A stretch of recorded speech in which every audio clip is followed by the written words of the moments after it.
165 చదరపు గజాలు కేవలం 15 లక్షల నుండే. స్వర్గసీమ మీ నివాసాలకు చిరునామా.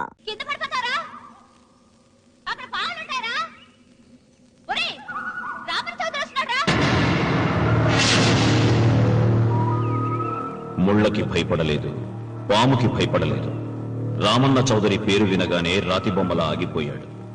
అవును, రామన్న చౌదరి చిన్నవాళ్లకి చిరుత పులి, పెద్దవాళ్లకు పెద్ద పులి. ఎవరితను? రాయలసీమ రామన్న చౌదరి తాతలు. వారి కాలంలోనే సీమను వదిలి ఈ ప్రాంతంలోనే స్థిరపడ్డారు.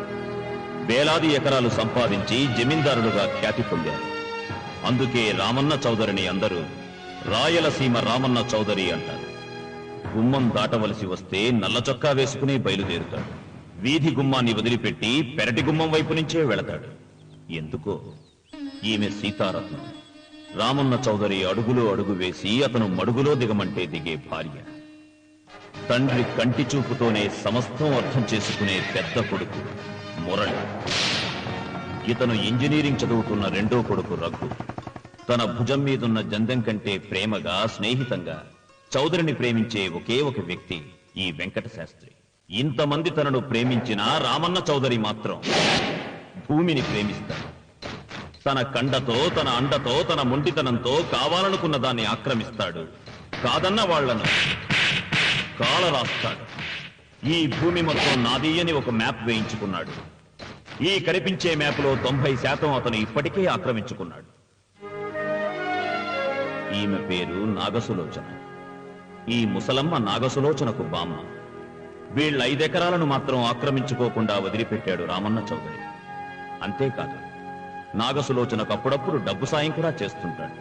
ఇక మిగిలింది ఇదిగో ఈ సుబ్బారాయుడి 10 ఎకరాల పొలం. గుండె బలం తనకుందంటాడు. ఇతను పహిల్వాన్ పాపాల తన 15 ఎకరాల పొలం రామన్న చౌదరికి ఇవ్వనని అడ్డం తిరిగాడు. ఈ సాంబశివరావు తనకున్న 30 ఎకరాల పొలం ఇవ్వనన్నాడు. ఏ పనైనా తెలివితో చెయ్యాలంటాడు ఇతను. ఇవన్నీ ఒకప్పుడు రామన్న చౌదరి తండ్రి పొలాలు. వీళ్లు కౌలుదారు. కౌలుదారీ యాక్ట్ కింద వీళ్లు కోర్టుకెక్కి 15 ఏళ్లు గడిచాక గెలిచారు. అందుకే రామన్న చౌదరి కన్ను ఈ మన్ను మీద ఇప్పుడు పడింది. తన కుడి భుజం అన్వర్ని పొలం స్వాధీనం చెయ్యమని సుబ్బారాయుడి దగ్గరికి పంపాడు.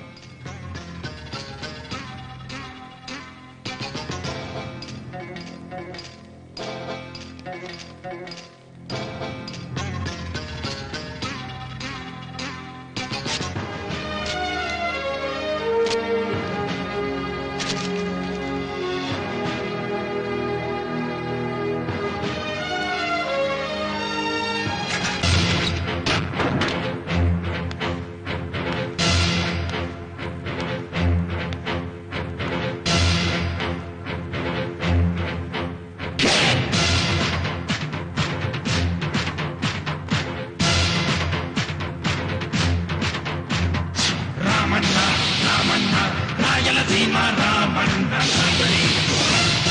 రామన్న రామన్న రాయలసీమ రామన్న చౌదరి. అదిగో అతడే అడుగులు వేస్తే అరడే భూకంపం. ఏ పగ పగ పగమండే నిప్పుల కొండకు అతడే ప్రతిరూపం. సూర్యుడు రెండుగా పగిలాడా, తన కన్నులుగా మిగిలాడా. జీవితమే ఒక యుద్ధం అయితే అతడెప్పుడు సంసిద్ధం. యుద్ధం అతడే, గెలుపు అతడే, సర్వం సకలం సమస్తం అతడే. రామన్న రామన్న రాయలసీమ రామన్న చౌదరి. రామన్న రామన్న రాయలసీమ రామన్న చౌదరి.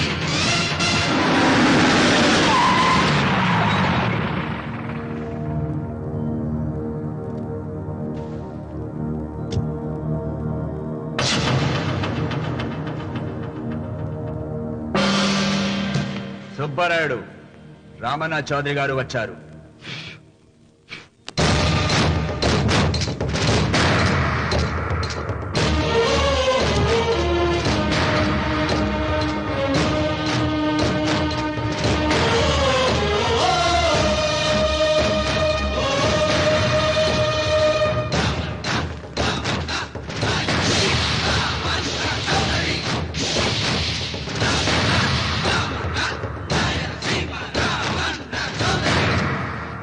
నిన్న కబరు తెచ్చాను కదా, ఇవాళ కవరు దస్తావేజు తెచ్చాను. వచ్చి సంతకం పెట్టు.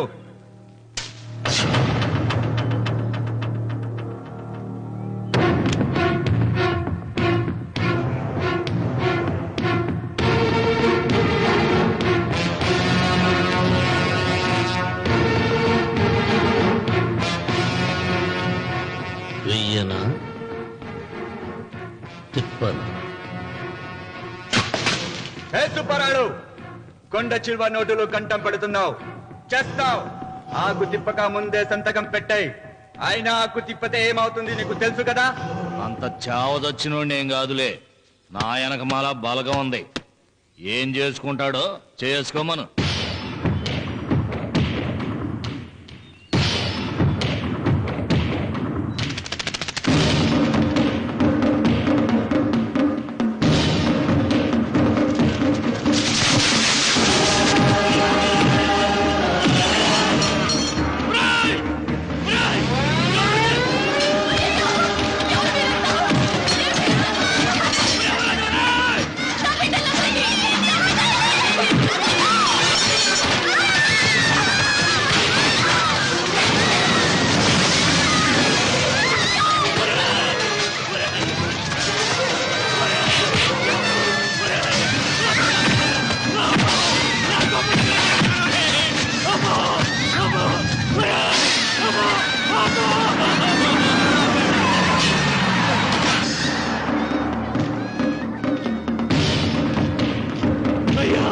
అయ్యా, నోటికడుగు నాశనం చెయ్యొద్దయ్యా, వద్దయ్యా, నీకు దండం పెడతానయ్యా.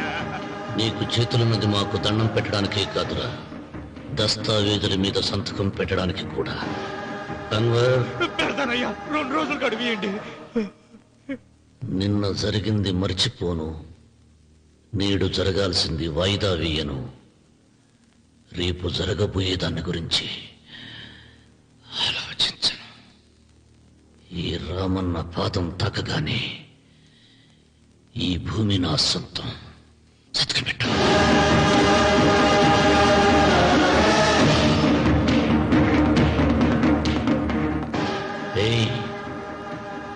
బలవంతుడు ఎదురు వచ్చినప్పుడు తల వంచిన వాడు బాగుపడతాడు, ఎదిరించిన వాడు వాగులో పడతాడు. రామన్న చౌదరి.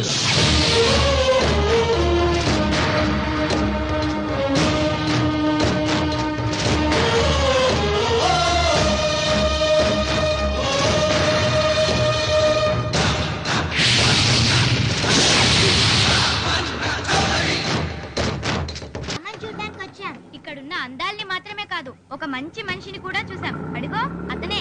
అంకుల్ బాయ్, మీరు మా శ్రీనిత్యానికి తప్పకుండా రావాలి. వచ్చేసా. ఏంటమ్మా రాఖీ రెడీయా? నీదే ఆలస్యం. తోడబట్టపోయిన ప్రతి సంవత్సరం మర్చిపోకుండా కడుతున్నావమ్మా. దీర్ఘ సుమంగళి భవ. మంచి మట్టి గాజులు వేయించుకోమ్మా. ఈ పేదవాడికి ఇంతకన్నా ఇచ్చుకోలేడు. మట్టి గాజులు ముత్తేదికి శుభం అన్నయ్య. అవును, ఈ రోజు పూజ బాగా భారీగా చేసావమ్మా. ఎందుకలా అడుగుతున్నావు? నిన్న మీ ఆయన ఇంత పాపం చేశాడు. ఆయన వస్తున్నారు. ఎరా వెంకన్న, ఇందాకటి నుంచి ఆకాశవాణి వార్తలు వినిపిస్తున్నాయి. నన్ను చూడగానే టక్కున కరెంటు పోయిందేమిటి? నువ్వు మమ్మల్ని మాట్లాడిస్తే కదా. తప్పుకోమ్మా. అంతేనా? పొద్దున్నే తపాలా మోసిన సంగతి నాకు తెలిసిపోయిందని భయం. నేను తప్పాలా మోసానా? ఏం చేయలేమ్మా. వీడి గురించి నేను ఏమైనా చెప్పానా? ఇంతకు ముందే కదా అన్నయ్య ఆయన ఇంత పాపం చేశారన్నా. అయ్యో, దేవుని ముందైనా నువ్వు అబద్ధం చెప్పగలవేమో గానీ మీ ఆయన ముందు నువ్వు అబద్ధం చెప్పలేవు. వెంకన్న, సీత చేత రాఖీ ఎందుకు కట్టించుకున్నావు? నా చెల్లెలి కాపురం బాగుండాలని. మరి నువ్వు అన్న జీవితం చల్లగా ఉండాలని కోరుకున్నావా? కోరుకున్నానండి. ఏం కోరుకున్నావు? వాడు గులాబీ తోట ఎండిపోయిందని తెలుసా?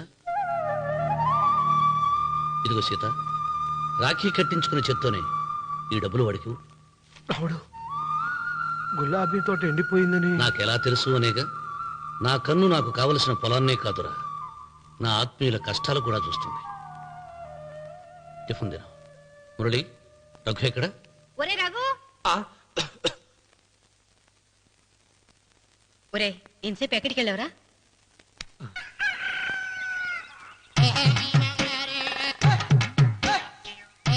ఏడుకొండలవాడ వెంకటరమణ గోవింద గోవింద.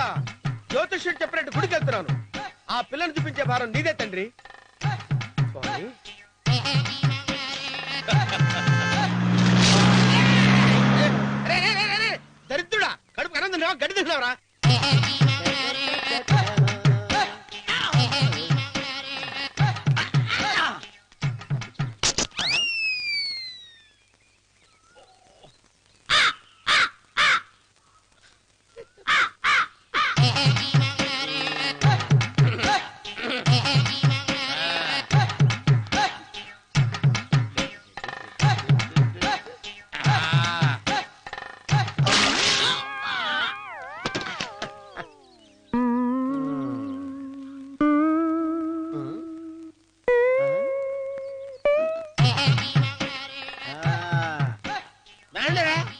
ఇప్పుడు చేసుకుంటారు ఏమైనా చేసుకోండి రండి వస్తానండి ఎంతమంది వచ్చినా బయలుదేరి ఈసారి. రండి, రా, రా, రా, రా, రా. బెదిరి తెలుపో, చంపేసేయ్, చంపేసేయ్. ఏమైందిరా నీకు? ఏం చెప్పమంటావు బాబు, పైనుంచి కిందకి ముద్రిపోతున్నా పెళ్లి కాలేదు. పక్క ఊళ్ళో పేరెంట్ తల్లి ఆలయం ఉందంట, అక్కడికి పెళ్లి కాని వాళ్ళే వెళ్ళాలంట. అక్కడికి వెళ్తే లట్టక్కన పెళ్లి అయిపోద్దంట. అయితే మాత్రం గుడికి ఏ అవతారంతో వెళ్తావా? ఏం చెప్పమంటారు బాబు, అదంతా ఓ పెద్ద కథలే. ఉన్న బట్టలు మొత్తం పాడైపోయినాయి, మిగిలింది ఒకటే జత, అది సంచిలో పెట్టుకున్నా. అక్కడికి వెళ్ళేసి అయితే నేను వస్తాను పద. మీరెందుకులే బాబు, మీకు 10 ఎకరాల పొలం ఉంది, కోటి మంది అమ్మాయిలు దొరుకుతారు. నిజమే, చెట్టంత మనిషిని చెరువుకి పంపుతున్నారు తప్ప శోభనం గదులకు పంపాలని పెద్దానికి తెలియటం లేదు. ఒరే అన్నవరం, నేను పేరంటాల తల్లి గుడికి వస్తాను, తీసుకెళ్తావా? ఇంకా ఆలస్యం ఎందుకు బాబు, పదండి.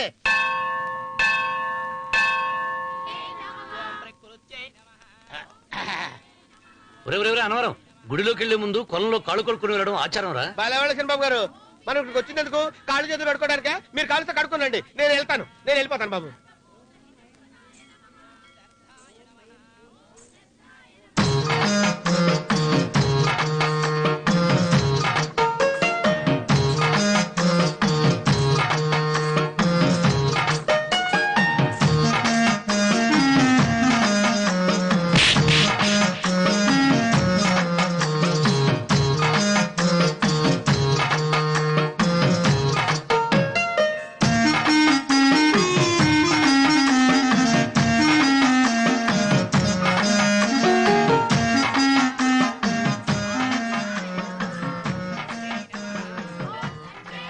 అమ్మా తల్లి, ఏంటమ్మా ఈ అన్యాయం? నాకింతవరకు పెళ్లి కాకపోవటం ఏంటమ్మా? నేనేమన్నా బేదోండా, బిక్కోండా, అడుక్కుతుంటున్నానా? నాకు రాయలసీమ రామన్న చౌదరి గారి పొలం పక్కన 100 ఎకరాల పొలం ఉంది కదమ్మా, నాకు సరైన జోడీ చూడు తల్లి. అమ్మా తల్లి, పోతురాజుపాలెంలో నాకు పెద్ద మేడ ఉంది, డిబ్బి సవర్ల బంగారం ఉంది. అయినా కూడా నా భాష బాగోదని ఎవరు నన్ను మనవాటానికి రావడం లేదమ్మా. మొట్టమొదటిసారి నీ గుడికి వచ్చా, నాకు పెనువిట్టి దొరికేటట్టు చెయ్యి. అలాగ చేస్తే నీ డిప్పీలో 30 రూపాయలు వేస్తా. దెప్పియా, ముప్పియా, ఈ భాష ఏంటి తల్లి? నీ పేరేంటి? ఎంకమ్మ. ఎంకమ్మ? భగవంతుని తందాన్నిచ్చి ఇంత దరిద్రమైన పేరు పెట్టాడేంటి? పేరుదేముంది, వెంకు అని పిలుచుకోవచ్చుగా. అది సరి, నీ పేరేంటి? నా పేరు అన్నవరం. ఏంటి నచ్చలేదా? వాంతొస్తున్నట్టుందా? ఇష్టం లేకపోతే అను అని పిలవచ్చు కదా. నాకు 100 ఎకరాల పొలం ఉంది తెలుసా?